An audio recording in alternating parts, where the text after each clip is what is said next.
Just because I love you, it don't mean I trust you. Everybody not to be trusted. Everybody around me thugging. Everybody around me drugging. Everybody around me hustling. Everybody know not to bring no new riggin' around me. They say I be bugging. Got racks in the go-yard luggage. Just cause I love you, it don't mean I trust you. Everybody not to be trusted. What's up, everybody? Welcome to the show. I'm your host, Quentin Flores. This is Uncut with Q, where we talk about all things business, entrepreneurship. We talk about overcoming struggles, hardships, and just really just a bunch of badass motherfuckers that come on here that have either literally just fucking destroyed like any fucking past trauma that they had and built amazing things and overcame a lot of bullshit. So guys, y'all know the premise of the show. This one right here is one of those episodes where I bring one of my amazing friends that lives somewhere else, and they fly in here, and I get a chance to tell them how amazing they are and interview them so they can tell you as well how amazing they are. And then we also have Surf the Web, where me and my friend Trey, we basically get on the internet and we just browse around topics that are trending, and I give my 2 cents on them, and we both just kind of split game. And then we have Q&A with E and Q, where my buddy Aaron and I, we answer your questions, which you guys can go to quentinflores.com/askq. And you can submit your questions there if you're interested in knowing anything. Well, anything. Literally, just fucking ask away. Anyways, guys, the premise of this show is to deliver value to y'all. That's always my main goal whenever we turn the set on and we start recording. You know what I'm saying? And so if you guys listen to this right now, know that we don't run ads on this. I know this for a fact because my friend Carmen uploads all the episodes and we don't monetize it whatsoever. She does all of our uploads, and boom, you guys get to see it and listen to it with your virgin entrepreneur ears and whatever it is that you're trying to accomplish for yourself. But with that being said, man, I believe that the world operates best when there's an exchange of value. And so if you're watching this and you get value from this and your life changes because of this episode, all I ask, guys, is that you tell a friend about what we're doing here. You share the link to the show wherever you're listening it on, whether it's Spotify, Apple, iTunes, whatever. YouTube, doesn't matter. All I ask is that you just share the shit out of this show, okay? That's only if we do a good job, though. If we don't do a good job, then don't do that. So today, guys, I have an amazing friend that came over here from where, bro? Where are you from? I am from Houston, Texas. Born and raised. I love Houston, bro. Yep. The food is amazing in Houston. I'm the type of person that just knocks everything out with Chipotle, and to me, it's good. Chipotle and maybe Cane's if I'm feeling a little unhealthy. But those are both bomb-ass places to eat, bro. And that's pretty much all I eat. I mean, that's my entire diet. I have meal prep. I don't go out to fancy places and eat all these different cuisines. I probably should because I'm probably missing out.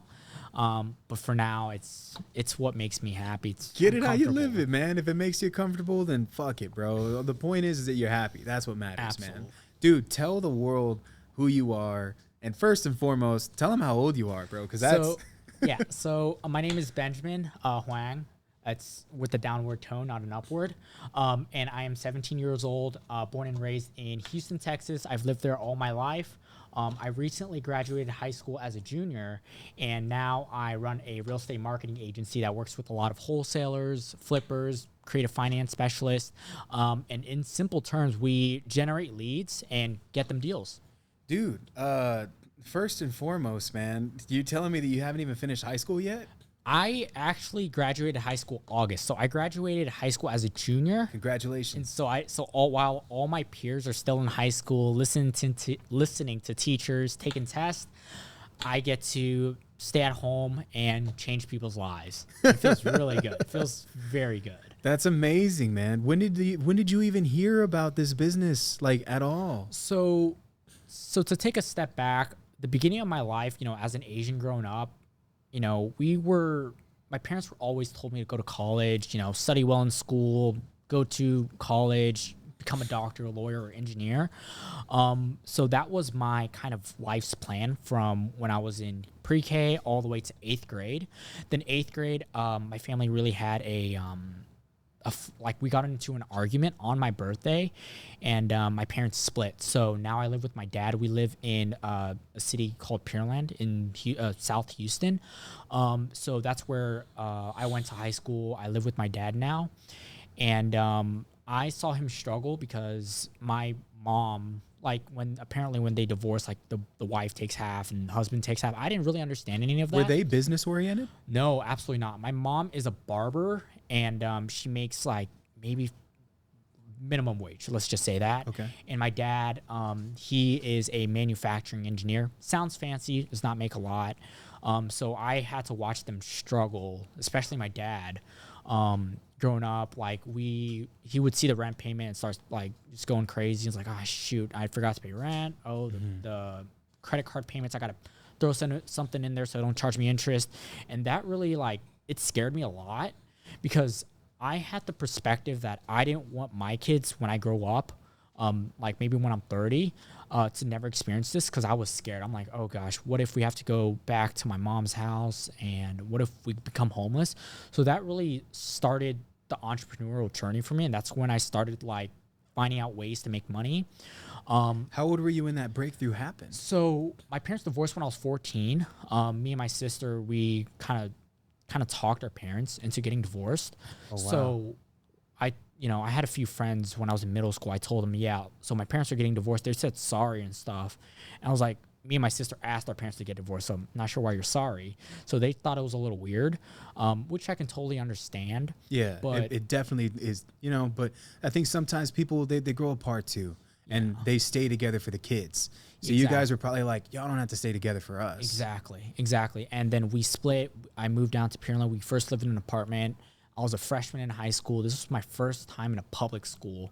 So when I walked in the first day, I'm like, damn, this building is so big. There was like no uniforms, and that was a big shocker for me. So it was like such a cultural shift, and I didn't have much friends throughout my entire high school career. So that really helped me a lot when it came to focusing on business. And I know I'm going off on a tangent here. No, bro, keep it going. This is insane. I mean, the fact that you're having these realizations at such a young age is powerful. You know what I was doing when I was your age, bro? In 14, I was gangbanging. I was representing a clique, and we would go and we would fight and we would rob and we would steal from people. By the time I was 17, I had already been in and out of jail multiple times. Oh, wow. Yeah, man. So you're telling me that this is where you're coming from? Yeah. It's beautiful, to be honest. And you have your own sense of hardships. There's no comparisons of tragedies that happen in life, but you definitely are thinking way ahead of your time, because I know that there's a lot of people that are your age right now that are like, what am I going to do with my life? And they're just really looking at the next day, where you were already like looking years ahead. I have like my entire I don't want to say life planned out, but I kind of know what I want to do with my life. And I personally believe that's good on my end, because I look at my friends, or the friend that I had in high school, and the guy has no idea what he wants to do. I've tried to take time, coach, teach him. I never asked for anything of him. All I asked is that he did not waste my time and actually take action on what I taught him, but he never did. Cut me off, and I was like, okay, oh well. So I just moved on, and now I get to focus on my business full time, and just continue to help people out. How did you launch this thing? Yeah, so on my search of trying to figure out how to make money, I started off with a lot of trying to motivate myself through watching $1 million house tours. So I'd watch people tour like 8-figure, like $10 million houses, $20 million houses. And that really inspired me. And then I remember coming across a video by Robert Kiyosaki, Rich Dad, Poor Dad. And that video talked about how school like keeps you in the loop, makes you in the rat race and stuff. And that just like shocked me. I'm like, this guy's so right. So I bought his book, Rich Dad, Poor Dad, and I read that thing. And after I finished reading that book, I just pretty much gave up on school. Like my interest for school just started declining. And this was freshman year, by the way. So freshman year, I came in, I wanted to be a surgeon. So I remember asking myself after watching that video, why do I want to be a surgeon? Turns out it's because I wanted it for the money. So whenever I talk to like doctors and stuff, because my aunt's sister happens to be a doctor, she says you should never get into a profession simply for the money. And now that I look back at it, I'm very happy that I took that advice, because there's this quote that goes around that says like money doesn't make you happy, although it helps. So that's something that I've experienced, and I continue watching business videos. I've tried drop shipping, Amazon FBA, affiliate marketing, like all those strategies. And then I came across a video regarding starting and scaling a marketing agency. And I'm like, that's what I want to do.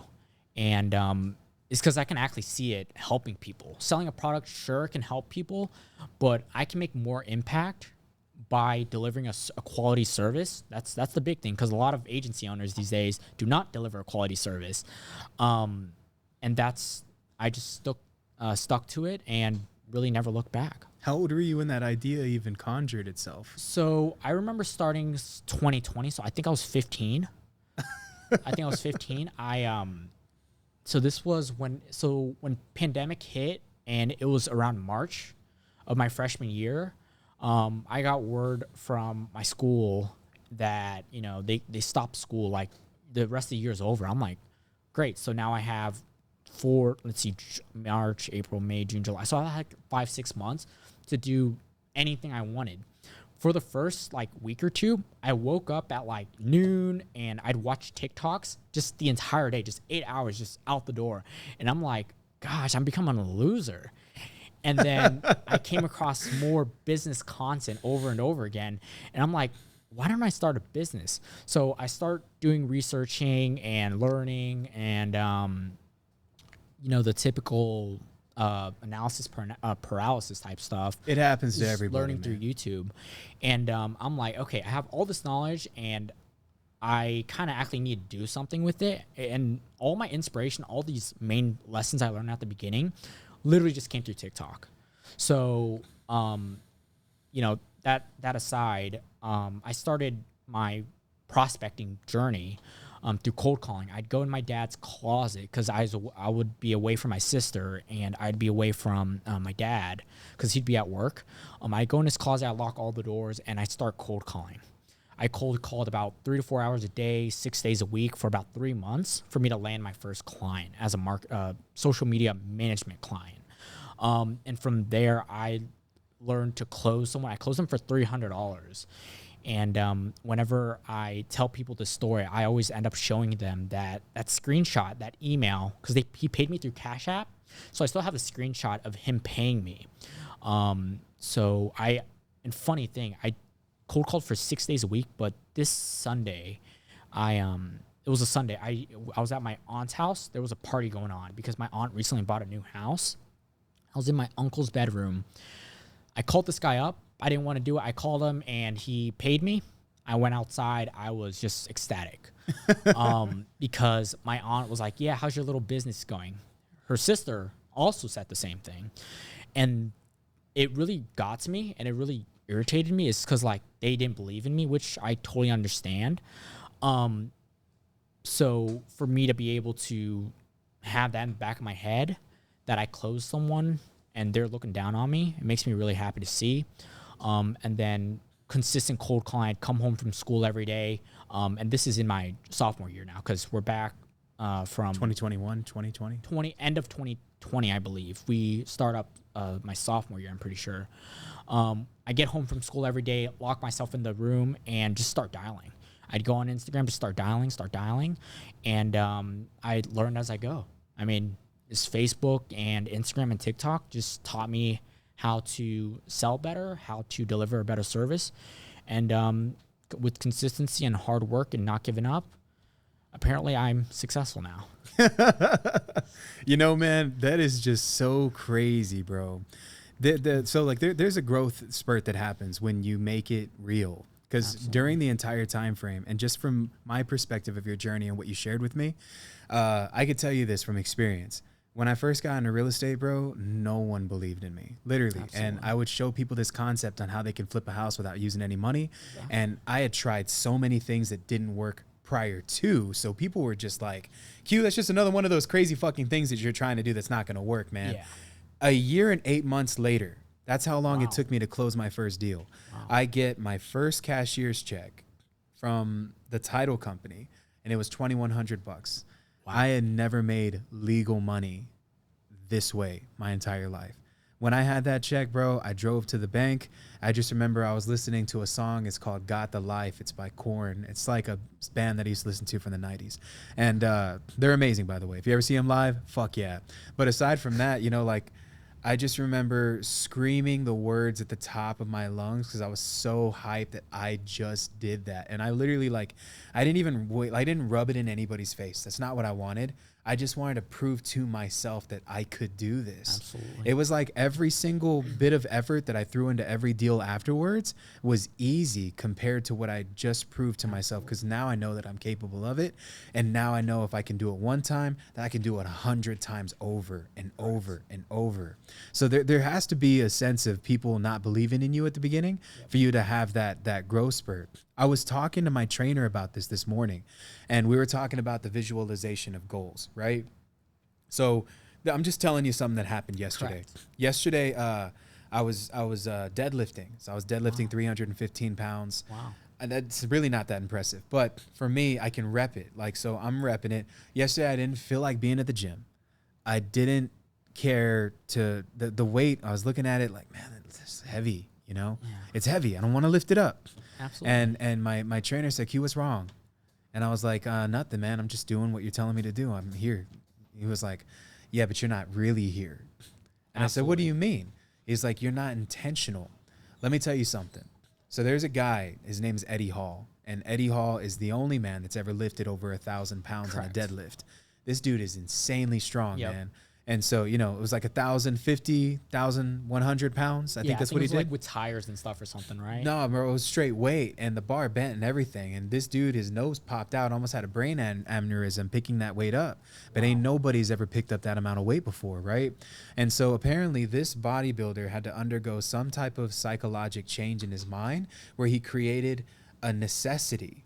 So when you have a necessity, you tend to get there a lot faster because now you just don't want to become wealthy. You need to become wealthy. Exactly. Two entirely different ways to look at it. Correct. And so my trainer said, Q, I want you to be intentional about what you're going to do, because we're going to do 5 more sets of these since you're fucking being a bitch about it. Yeah. And so I was like, okay. amazing. He's like, now I want you to put yourself into a place where it's fight or flight. Think about something that you can do right now that will make this weight lighter than it is. And in my head, I was like, all right, let's visualize it. So in my head, I thought about this situation in my mind. And y'all can call me a sick fuck for thinking about this, but I needed this, okay? But I pictured my son and my wife being trapped under a car. Wow. And the only way that I was going to be able to save them is if I picked up the car and I moved it. So I put that image in my mind, bro. My whole mood changed. I made it so real. I was almost about to cry. I grabbed that bar, dude, and I lifted it up like 8 times in a row, as to where I was only being able to do it 3 times. I probably did it like 9, 10, 15 times afterwards, bro. And this is what's so crazy about it, is that a lot of people, they want that next level so bad. They desire it so fucking bad, but they don't know how to create the need for it.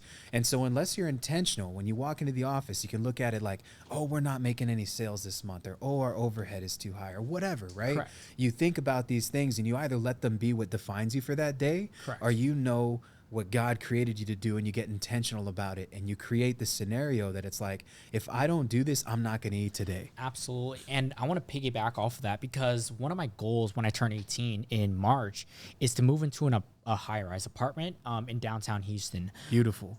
It's brand new. I'm telling you, I toured this thing and everything. It's phenomenal. But the rent I looked at, it was 2.8, 3K. And the way I look at business every day is rent's due tomorrow, you better make something work today. So that's when I started having that mindset shift. I realized how much harder I worked, because that's what I want so bad. I have a quote on my laptop. I forgot where I heard it, but it says, it goes something along the lines of, your actions today dictate what your life looks like in a year from now. So it's something like that. So I make sure every time I look at that and I'm feeling lazy, because there are days that I feel like just not doing anything. And fortunately, I'm at a point in my business where I don't have to do anything. But what really motivates me to get out of bed is because I know if I lay in bed today, tomorrow I'm going to give myself the excuse to lay in bed. And then the next day, and then now a week has gone by, 25% of the month has gone by and I've been laying in bed instead of going out there, figuring out how to keep my team accountable, how to make sure my clients are closing more deals, and how we can move the business forward. I love it, bro. Yeah. I love it. The fact you're already creating a champion's mindset, dude, at such a young age. It's very impressive, dude. You know, when I met you in Houston, I was blown away. When you told me how old you were, and I was like, why are you even in this building, you know? Let me ask you, how old did you think I was? 28. Everyone says I'm around that 28 and 25 to 28 range. And I asked them why, right? I was like, I have acne, so it makes me look young. I'm Asian. That's another thing that I should look young. But they say it's because of the way I talk. That's not acne, bro. That's God's craters. Let's be real, okay? I mean, at the end of the day, I should probably look at it that way as well. Of course. But going back, it's like they say it's like the way I talk. So I feel like it's through lessons that my mentor has taught me, and I'm just saying that out to other people. So they kind of just think, I mean, I don't look 40 or 50, so I'm guessing that has something to do with their guess of my age. I'll tell you exactly what it is, man. It's the mindset that you've been able to cultivate and the way that you carry yourself. That's why. I would have never have known that you were your age if you had told me. You could have told me you were 28, 25. I would have believed you right then and there. Because a lot of people, this is the reality, bro. This is the real shit that I'm about to explain to you. When you are between the ages of 1 and 20, you're really just exploring and growing. Correct. By the time you turn 20 years old, you enter into the idea of adulthood. This is where bills and responsibilities become a thing now. This is like mandatory responsibilities. Correct. So now you have obligations. So from 20 to 30, it's like being born again because you're an adult now. Correct. You're literally figuring your life out.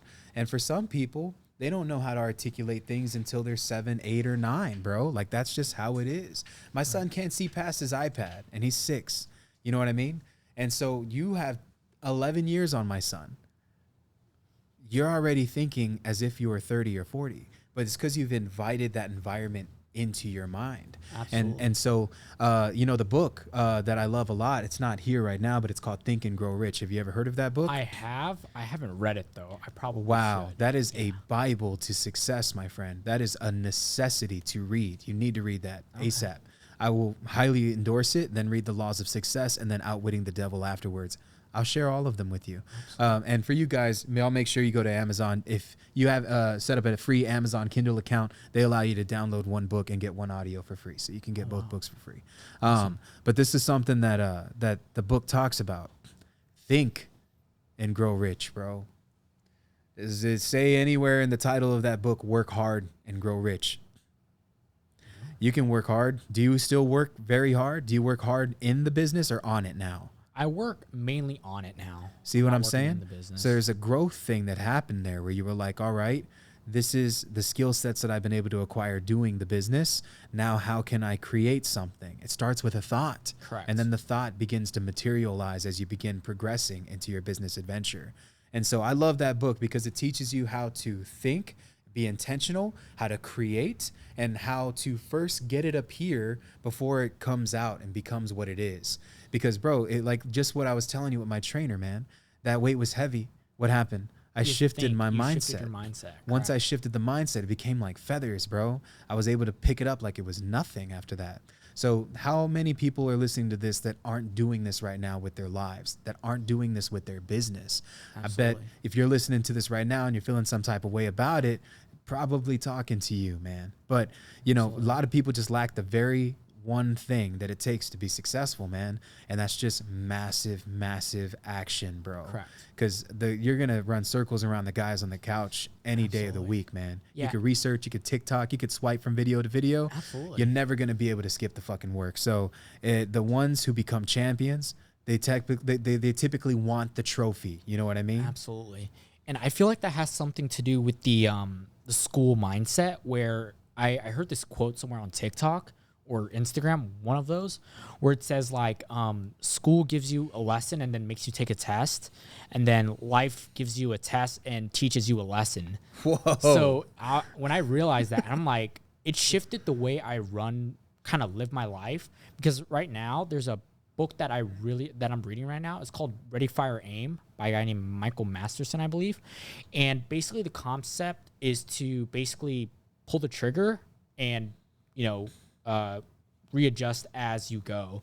So that's how I've been doing things nowadays, where I would just, if I want to do something, I'll just pull the trigger, and whatever happens, I will adapt to that situation. So that's kind of a concept that I realized has helped me out a lot, because if I continue to sit and read and watch and just learn and not take action, I just have an abundance of knowledge, but nothing actually happening. You're not sharing anything with anyone when you keep it like that. Exactly. You know? Like I always tell everybody that's in this office, you know what I mean?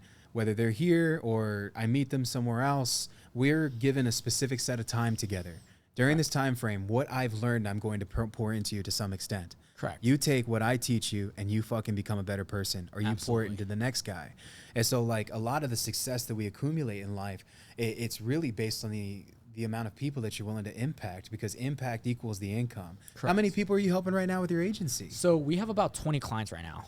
Dude, that's insane. clients, Are they paying monthly as well? Like they're on Correct. It's monthly. Yeah.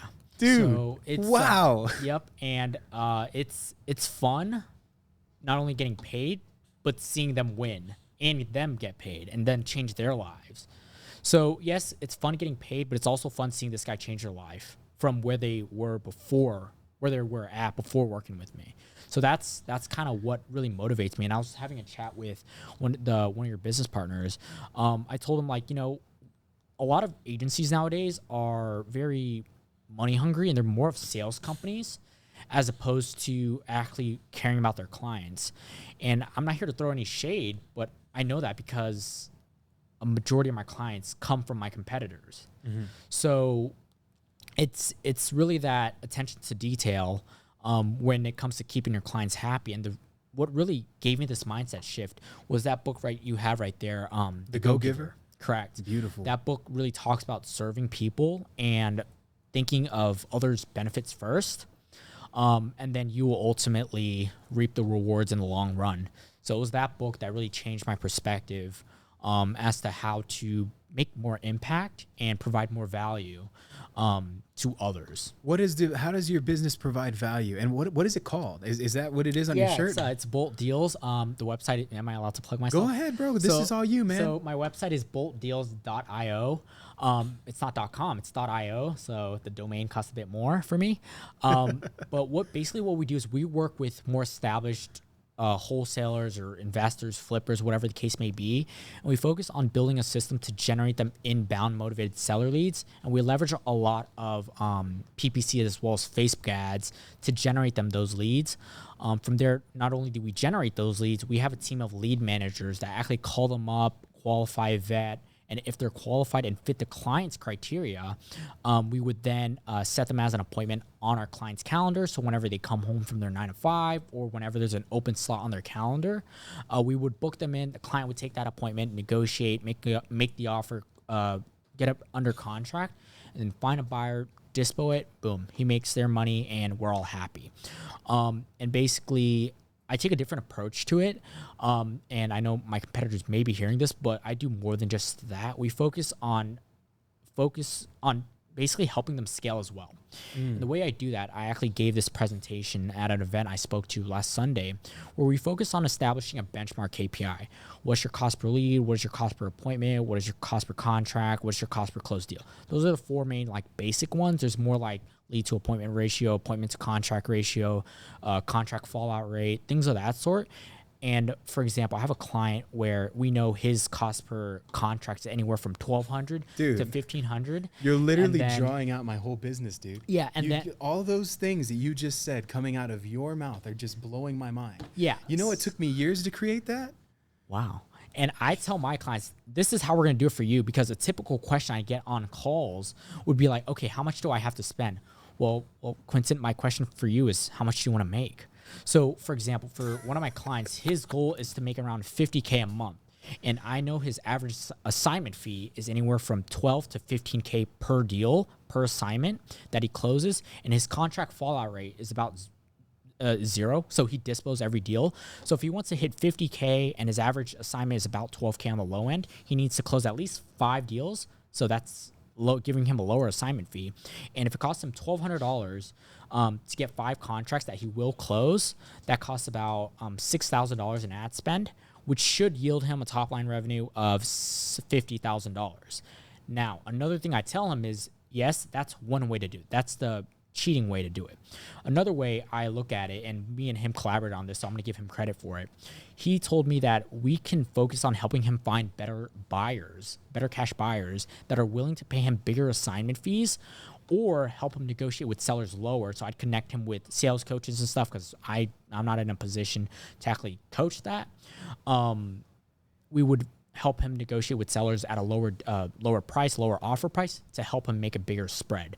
So there's more to it than just leads and appointments. And what really caused that shift for me is that just because an agency gives you leads and appointments does not mean you're going to close them. Absolutely. And if a client comes to me and he's only closing 1 to 2 deals a month, he's not going to stay with me forever. Closing 1 to 2 deals a month for a year, it gets boring over time. And the clients that I typically get are people that want to grow, and they're trying to do business for the long term, as opposed to making some quick side money and just doing whatever, just go burning it on PS5s or whatever, dude. So that's the way we kind of, I don't want to call it consulting, I call it strategizing. Marketing's everything, dude. If you can help somebody make more money in their business, then you have a business always. Absolutely. And guess what everybody needs? They need marketing. Exactly. I have a production company. What we do is a little bit different, but it's very similar. We look at the individual that's currently trying to build a brand. Correct. And then we literally take their brand, size it up against other brands that we built in the past. What are they missing? What is their tonality? What is their audience? How can they target this audience? It's separated into 7 different spectrums. It's called people, place, price, product, promotion, process, and physical evidence. These are the 7 different components that you can tie into somebody's brand that allows for you to be able to create an avatar. The avatar is the individual who's most receptive to the content, that's willing to buy in to that person's product. And so the first step into building a brand is gaining credibility. Correct. What you're doing right now, establishing your brand. This is amazing.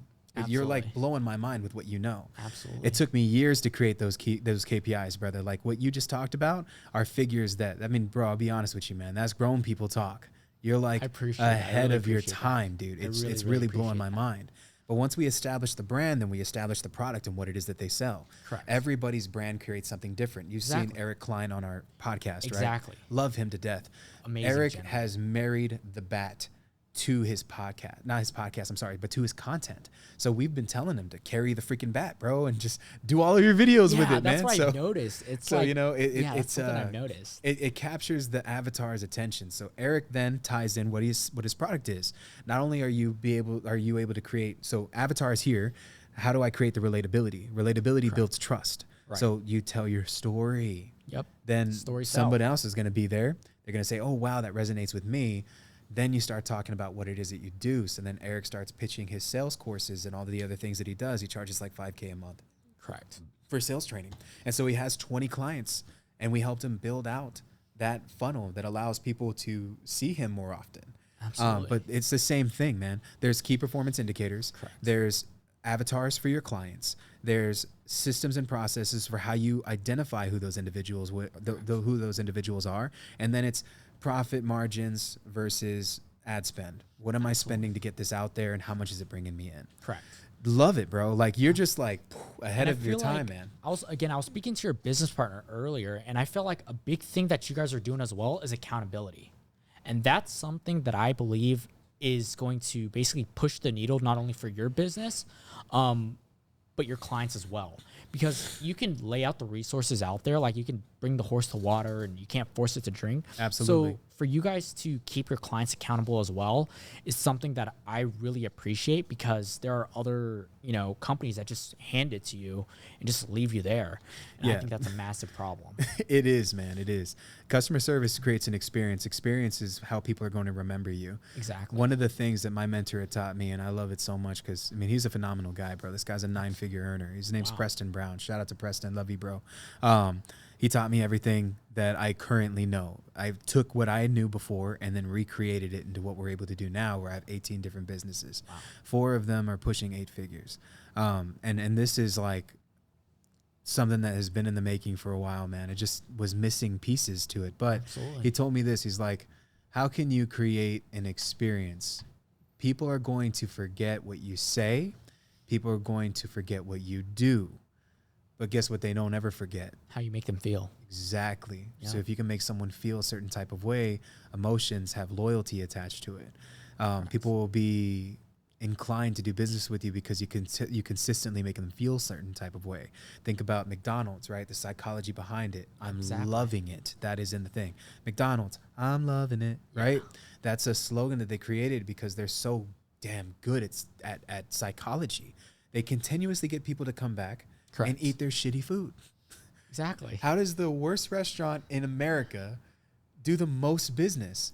Advertisement, psychology, and sales. They're very good at client retention and getting people back. Absolutely. And just to piggyback off of that, they're also a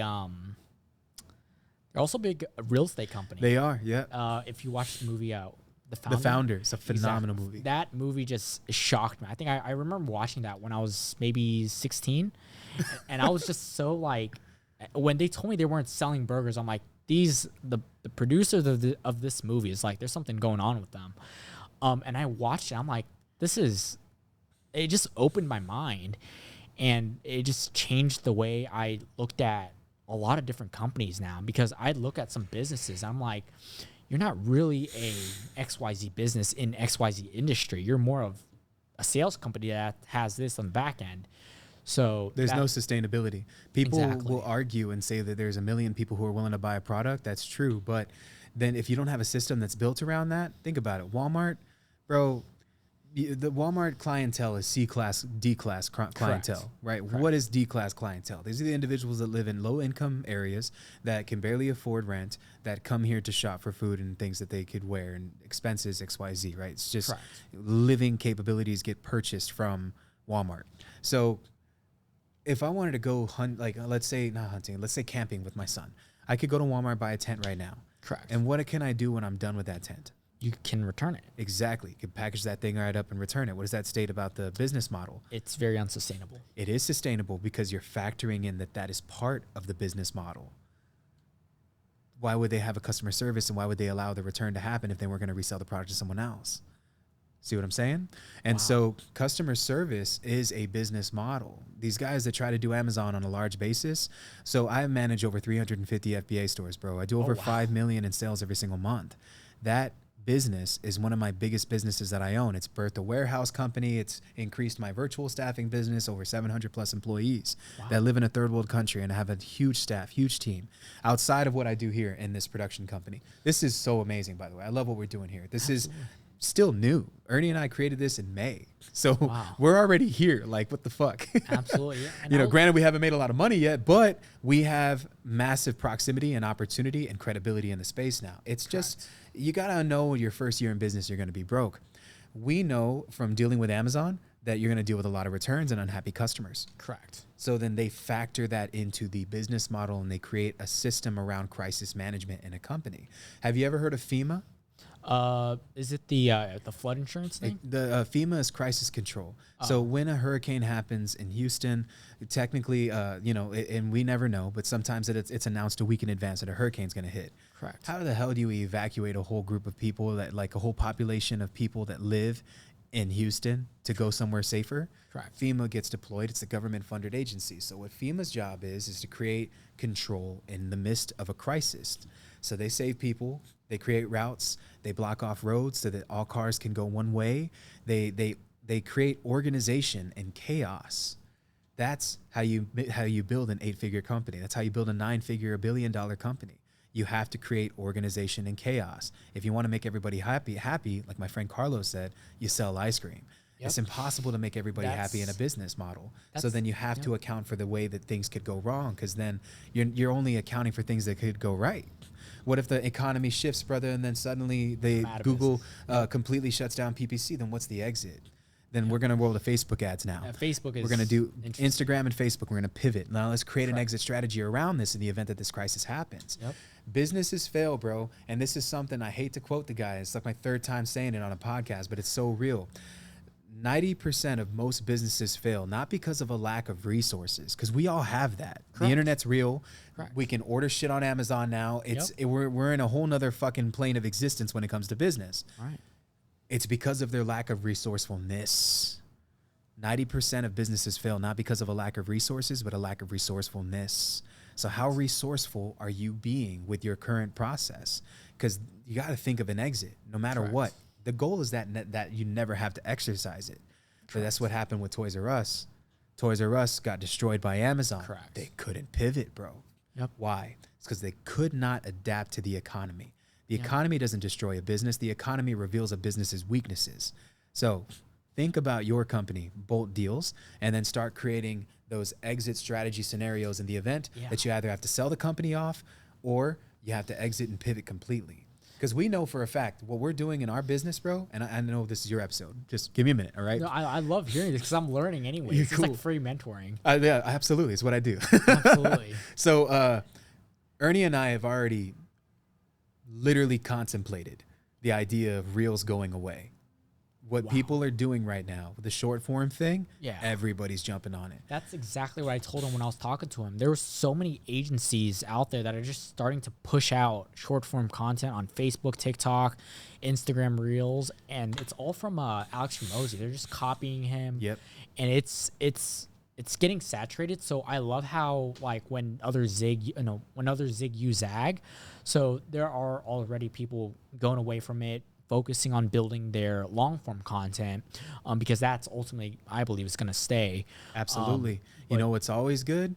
Government contracts, bro.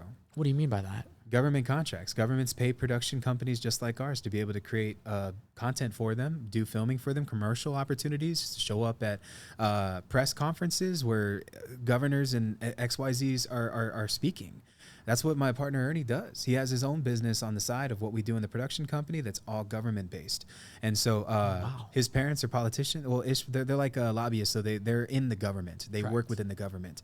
But what's amazing about this, bro, is that that's sustainable because the government ain't going away. Exactly. And so we have an exit in regards to focusing on government contracts in the event that this does happen. Do I want to go over there?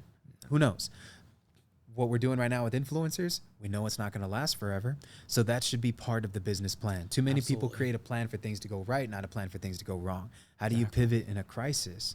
You have to be able to have both. So when you talk about Walmart not being sustainable, you can't say that about $1 billion organization, brother, because I tell you right now, they have been in business 5 times longer than you've been alive. Right. So it's crazy to think, how have they been able to sustain themselves?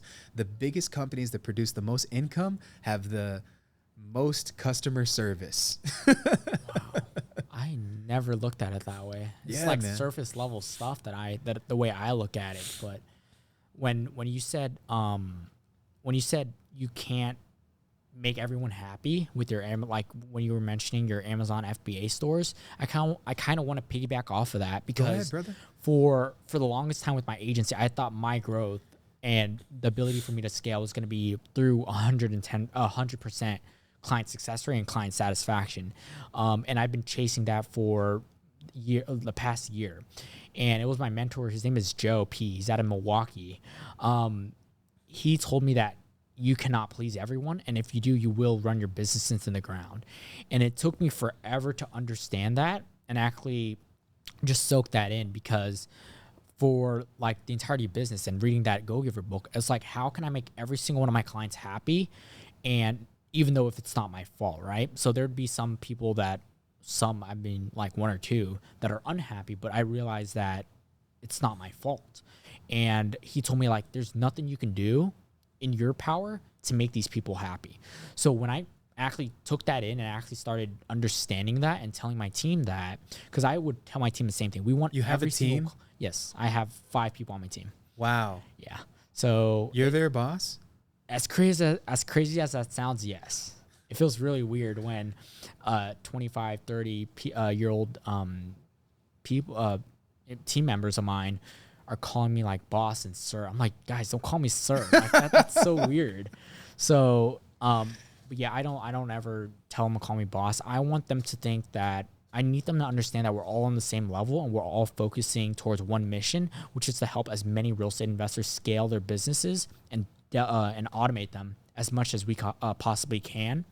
And I thought that, and I told them, hey, we have to keep everybody happy. Like every single one of our clients, they have to be happy. They have to be closing X amount of deals a month, making X amount of deals a month.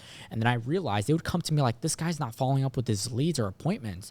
Like, how do we help this guy win? So I would get on a call with them and try and keep them accountable, and they still won't do it. So I asked my mentor, Joe, like, what do I do with this guy? It's like, there's not much you can do with him unless you want to have a hard talk with him. And it's weird because if I'm 17 and I'm talking to a 4-year-old telling him what to do, it just feels a little backwards.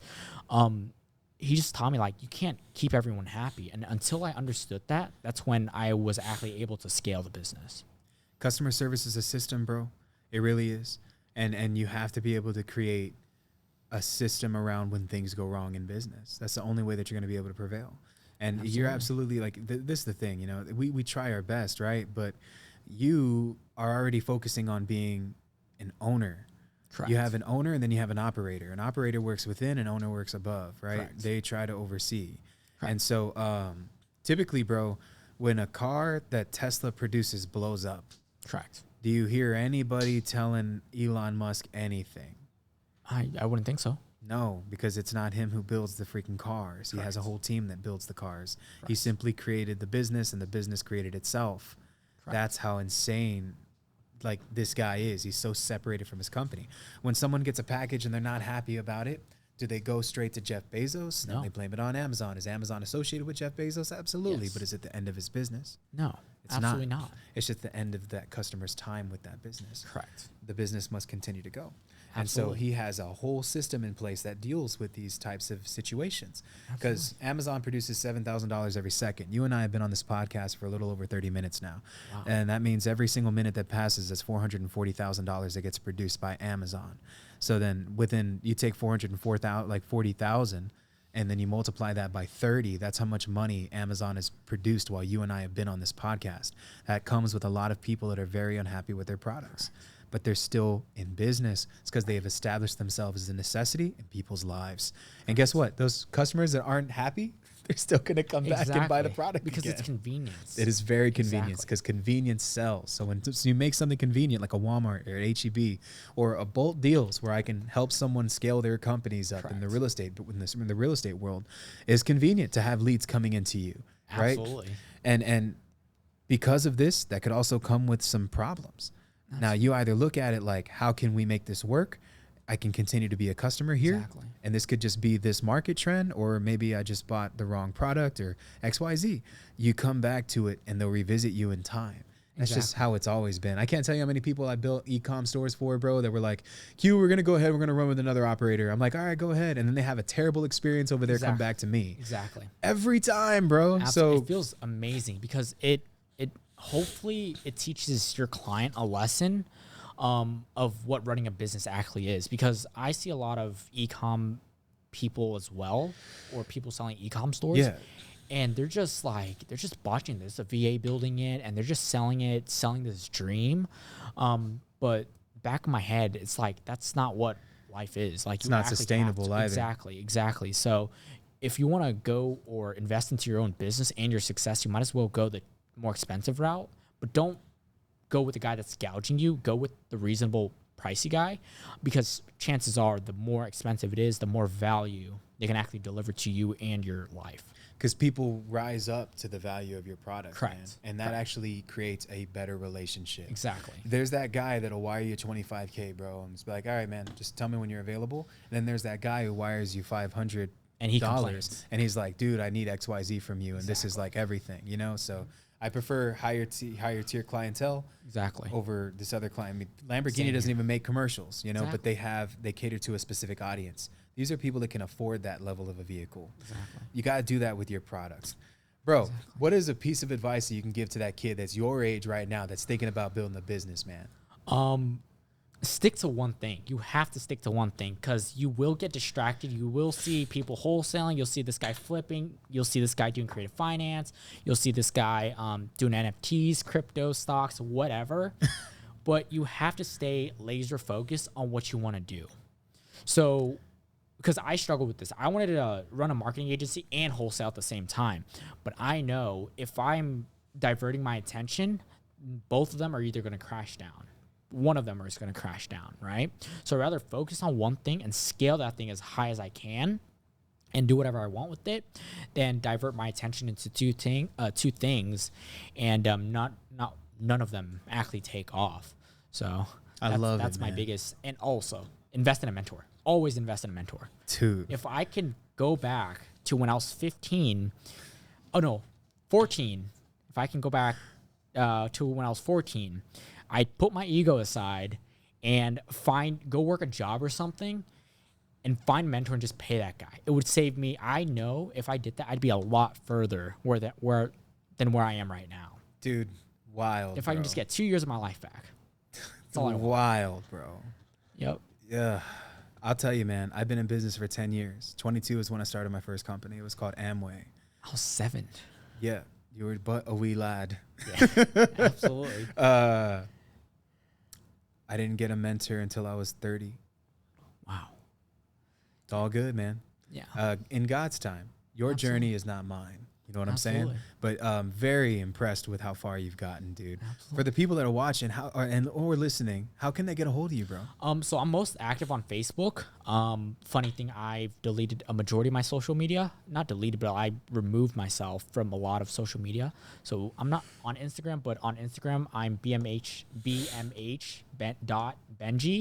On Facebook, if you type in my name, Benjamin, as in Benjamin Franklin, and last name is Hoang,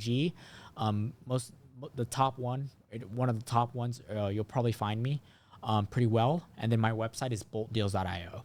I love it, man. Guys, really appreciate you being on the show, man, and dropping value, dude. I'm just completely blown away. This got to be one of the best episodes that we've ever done. I'm just going to be honest. Because I was listening to Eric Klein's video, a podcast before this, and I'm like, this guy, it's just so much he's talking about, and it's so good. So, another thing, I know I'm going off tangents here. You're good, brother. In my business career, I struggled a lot with mindset. Like if I remember this time I was in class and a client would text me, automatically worst case, always. So I always had the mindset of anything that happens, it would always be bad because it's me. I would have the worst luck in anything. So it was my mentor again. His name is Joe P. He would tell me that. And every time I'd say something, he would always like, nope, you're wrong. Just this is how you do it. And it would always shock me because apparently I was wrong about everything. And when he explained it from his perspective and his experience, he's about 40, almost 50 now, I believe. It just made me realize that there's a bigger like perspective. It's not surface level. There's more to it than just what you see. Like when going back, like I'd see clients text me, and I just always worst case scenario. I'd see a Facebook message, worst case scenario. It's everything I looked at was just bad. So that really took a toll on me.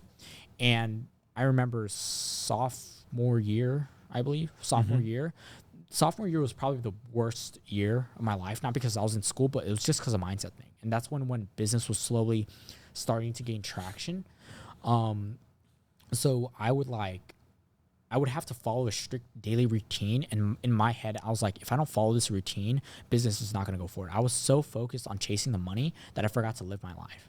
So wow. I would never go through that again. And I would do anything to just not experience that again. And basically mindset is, if you can fix your mindset, you can do anything you want in your entire life. Because you can create your own reality, man. Exactly. I appreciate you being on the podcast, Absolutely, bro. man. I appreciate you having me. Dude, crazy. Thank you guys so much for listening. As always, like, subscribe, share, and make sure you follow my guy Ben here. All right? Love y'all so much. Y'all be great.